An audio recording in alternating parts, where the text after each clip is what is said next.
मुख्य बिंदु यह है कि वार्ता व्यवहार में प्रगति नहीं कर रही है और संभवतः लंबी हो जाएगी। नमस्ते, हम चोवर्ल्ड टीम हैं। इस बार ट्रंप समुद्री मार्गों पर शुल्क लगा रहे हैं।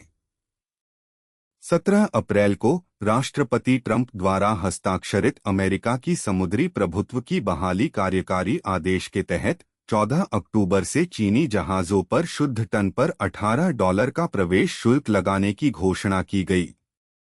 इस तरह अधिकांश लॉजिस्टिक्स को विनियमित करने से संकेत मिलता है कि जबकि ट्रंप का दावा है कि शुल्क वार्ता सुचारू रूप से चल रही है, वास्तव में अमेरिका चीन शुल्क वार्ता में कोई भी प्रगति नहीं हुई है और अंततः वार्ता लंबी चलेगी। चीन के झंडे वाले शिपिंग कंपनियों द्वारा संचालित जहाजों पर शुद्ध टन पर $50 का शुल्क लगाया जाएगा और यह प्रति वर्ष अधिकतम 5 बार लागू होगा। इसके बाद अगले 3 वर्षों में इसे प्रत्येक वर्ष शुद्ध टन पर $30 तक धीरे धीरे बढ़ाया जाएगा। इस बीच चीनी निर्मित जहाजों को संचालित करने वाली विदेशी शिपिंग कंपनियों पर शुद्ध टन पर $18 या प्रत्येक कंटेनर पर $120 का शुल्क लगाया जाएगा। मसौदे की तुलना में 3 मुख्य बदलाव हैं। पहला, शुल्क लगाने की संख्या को प्रति वर्ष अधिकतम 5 बार तक सीमित किया गया है। दूसरा, अमेरिका में प्रवेश के समय केवल एक बार शुल्क लिया जाएगा और बाद में बंदरगाहों के बीच आवाजाही पर छूट दी जाएगी। तीसरा, मसौदे में शामिल धारणा आधारित अतिरिक्त प्रावधान को अंतिम संस्करण से हटा दिया गया है। कार वाहक जहाजों पर भी नई प्रतिबंध लागू होंगे।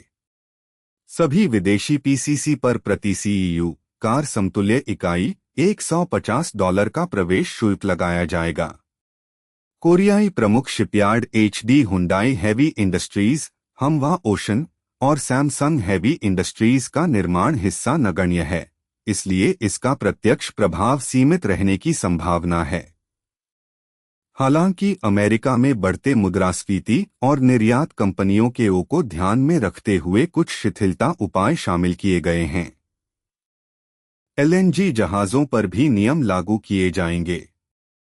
2028 से अमेरिका से निर्यात की जाने वाली एलएनजी के एक हिस्से को केवल अमेरिकी निर्माण वाले जहाजों पर ही ले जाने की अनिवार्यता होगी, जो अमेरिकी उद्योग के पुनर्निर्माण का समर्थन करने के लिए एक रणनीतिक कदम है।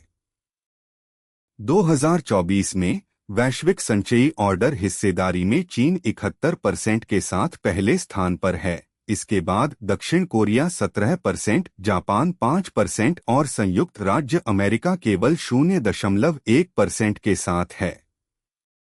अमेरिका में केवल 21 शिपयार्ड हैं और वार्षिक निर्माण संख्या 5 से कम जहाजों की है। शुल्कों के बाद विनिमय दर नियंत्रण आता है और फिर बिना ब्याज वाले शाश्वत बांड का चरण। शुल्क तो केवल प्रतिबंधों की शुरुआत हैं। आगे विनिमय दर नियंत्रण और बिना ब्याज वाले शाश्वत बांड जैसी अधिक कड़े प्रतिबंध इंतजार कर रहे हैं, इसलिए सावधानी आवश्यक है। यह खरीद या बिक्री की सिफारिश नहीं है। धन्यवाद।